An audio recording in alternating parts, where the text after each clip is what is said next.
I think the biggest thing that this country needs to do in leveling the playing field is want to level the playing field. I think that's the main thing is have the desire, and understand that everything is going to work better if we level the playing field. If it's like baseball. I mean, baseball became better when black players got into baseball. When Latino players got into baseball. Could you imagine what would happen if you took black and Latino players out of baseball now? The more people you have, the better off, it's going to be. So I think that one of the things this country has to do is really want to level the playing field. I think the other thing that we have to do as individuals is just say, I'm going to go for myself. Right? Sure there's prejudice, sure there's racism, sure it's bad, but I've got to succeed, myself, and I've got to figure out how to do that myself.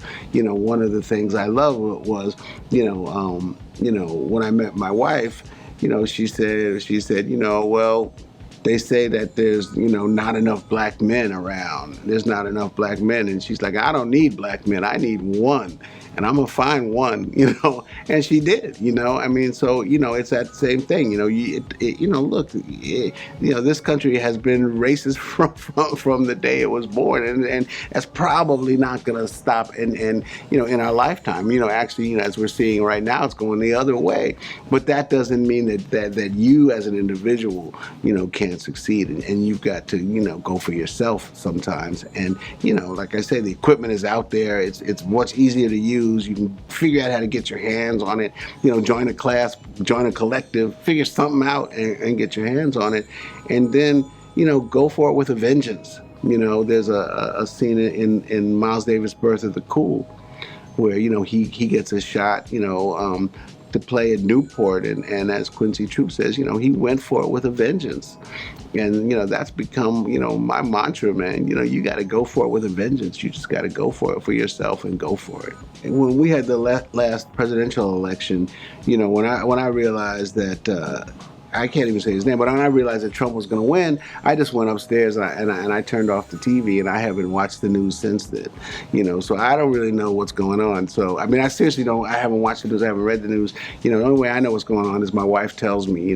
Because I mean, it's really depressing. And for me, I don't want to be that guy at the dinner party. They start talking about Trump. I'm like, pass the butter. I don't want to talk about that. Tell me where the protest is. I'll get on the march. I already know what I think. I don't need, So, I mean, I think it's been really depressing for everybody. We thought the country was in a place that it's not. But I think we have to, kind of use that as a rallying cry. For us, for people of color and progressive people, to say, okay, we've got to unite. We've got to figure out how to unite and work harder for what we want, because there's some messed up people in this country. I mean, they're really messed up.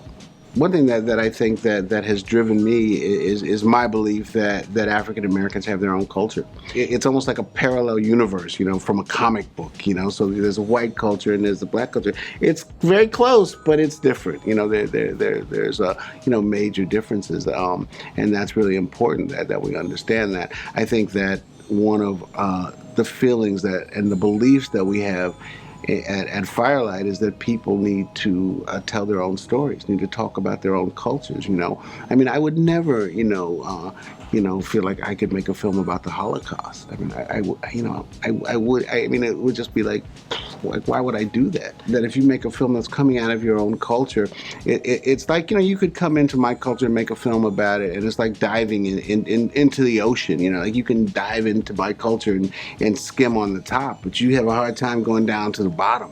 Because you just weren't raised that way, in that culture. So I think it's really important that people make films out of their own culture, that come out of their own culture. I think that's really important. I mean, I was inspired by Bill Greaves, who's kind of the dean, the first black documentary filmmaker because I had a job with him, and you know, I worked with him and saw how he operated day to day, and he was a black man, you know, this was in the 70s, you know, who was making a living off working in documentary film, and so that was, you know, really fascinating to see. I really like the work of Raoul Peck. I really thought that I Am Not Your Negro was something really special.